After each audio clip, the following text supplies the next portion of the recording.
workers, with emergency staff, because they occupy a really strategic position in terms of bringing to the attention of the community, of people who maybe aren't convinced about what's happening in Palestine. You can't argue with a paramedic. They take the Hippocratic Oath.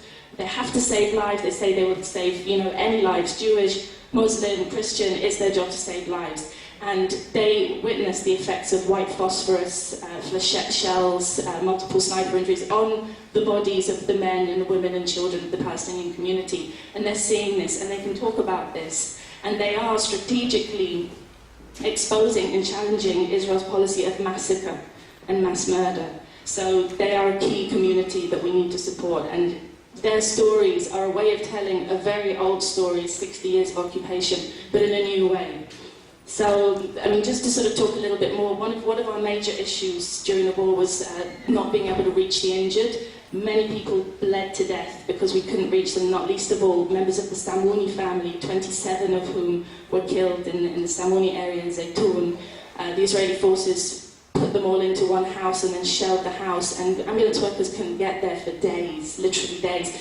Samouni family members were calling Al Jazeera, they were calling Al-Aqsa, television, they were calling the radio, and they weren't alone. Many people were calling for help, and they were calling the media because nobody could get to them. Ambulance workers were being shot at every time they tried to get into these areas, and eventually a unit was allowed into Zaytun, but they weren't allowed to bring their ambulance, and they weren't allowed to bring a donkey to pull the cart that they had. They had to physically pull it, which was humiliating, and obviously, it made the whole process much longer because you were walking for a kilometre and a half to bring injured people. And another incident, there was a massacre on Mahkama Street in Jabalia, and our unit was called out and we couldn't really respond for a number of hours. And when we finally did get there, 7 people had been killed by one single drone missile. People have this idea that drones are just these sort of precision targeting aircraft that just take out individuals, and this is extrajudicial killing, this is also illegal. But in fact, these missiles can take out whole families, and 6 members of the Abd Rabbu family were killed in this attack, and 1 from the Eid family. And it was Mustafa Eid's birthday, his 19th birthday, and he'd gone to a shop. The whole family and others were sitting in the doorway of the shop waiting for the ceasefire to commence. They were drinking tea, they were eating sweets, they were minding their own business, and they were struck. And when we got there, Randa Abd Rabbu, 37-year-old woman, was lying on the ground, and her sister was clutching onto her body, was clinging to her body and having a nervous breakdown because she'd been lying there for well over an hour and a half. And so we took them both to the hospital. And later I would ask my tutor, my paramedic tutor, how did she die? Because she didn't seem to have any evidence of sort of exit wounds or sort of lacerations on her body. And he was saying, well, it's the impact of the explosion, it's the shock wave. And the way that this works, basically, is it's such a powerful blast, and it changes the pressure, it alters the pressure outside the body compared to inside the body, and the effect of it is effectively this, kind of crushing.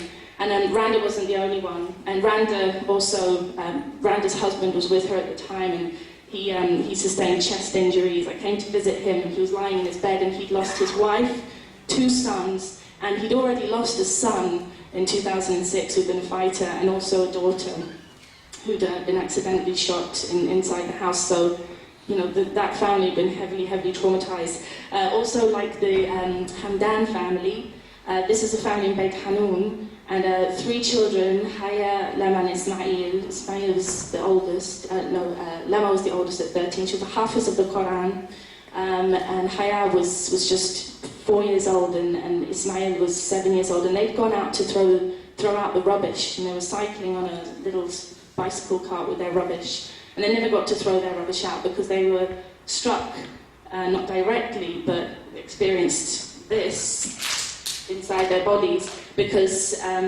F-16 struck an area next to them, and they were flung into the air 10 meters at the doctors, and they were brought into Beit Hanun Hospital, and they died there. Lama died on arrival, and Haya died in the operating theatre. And that family has been really destroyed, and these are children. What chance do children have against an F-16? And you know, more so, I mean, these, just to sort of recap on these surveillance aircraft, they really are a despicable way of carrying out warfare. I mean, it's all despicable, but it's all the more alienated because it really is somebody inside Israeli territory pressing a button and ending, you know, 7 people's lives or more, or 5 people's lives. In the case of the Berbach family in Rafah, a father, 3 sons, and a cousin cut to pieces by one of these missiles, and all they were doing was cooking their breakfast outside, and then their relatives have to come and see this and have to stand there and have to wait for the ambulances to come that can't get there. And this is very traumatizing. So these are unmanned aerial vehicles. We do need to target them, and I'll talk about that later. But just on the issue of paramedics, this is a community that we really have to support. They're on the front line, they're saving lives, they are fighters. And after the war, the number of admissions for people wanting to learn how to drive ambulances in Gaza went through the roof. And it was all young people, because they wanted to do what we couldn't do and they couldn't do during the war, which was get in there and get in and pick people up. And it's worth dying for. It is worth risking your life for. So the third thing that I wanted to speak about briefly is prisoners. During the invasion, about 30 prisoners, about 37 were taken from the Gaza Strip and incarcerated long-term inside Israeli territory. But hundreds, broadly hundreds of men aged between, boys aged from 15 to 40 were kidnapped en masse, marched out of their homes, and either put into schools or put into mosques and kept there and interrogated.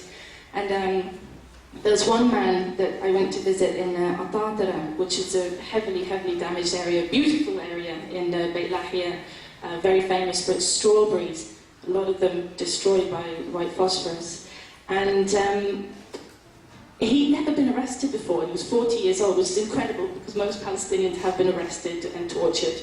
And so he was running a petrol company, and he was doing business with Ramallah, with the Fatah government in the West Bank, and he couldn't understand why he'd been arrested, but the soldiers came to his house, took him, took his brother, took his cousin, and they were blindfolded and had their arms tied behind their backs, and were used as human shields, and marched to this big kind of sandy sort of pit that I went and saw on the first day that we could actually get in, and we were picking up bodies from Atatara. And it was a military base where you'd had, maybe tens of APCs and tanks. And what the Israeli forces had done was they'd made all their prisoners kneel in front of these tanks, and some of them were stripped naked and made to kneel around them. Women and children were also brought and held in the area, and they were all being used as human shields because this was a major resistance target. It was an Israeli military base inside Atatara.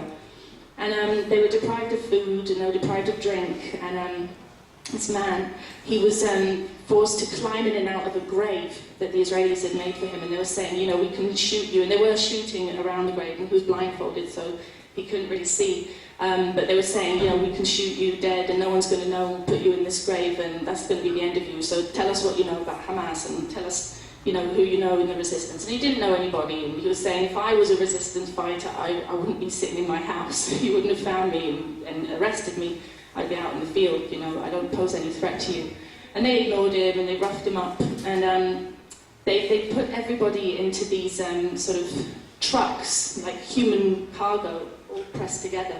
And they hadn't had anything to eat or drink. And then finally, the soldiers did. They decided to give every prisoner a single olive. And they were really hungry, they hadn't eaten anything. And this was this sort of act of mockery that the soldiers engaged in, and they'd probably stolen these olives from a house in Atatara, because many people keep their own olives in plastic jars. I don't imagine the IOF would have had a supply of olives with them. And when he told me this, I found it really distressing.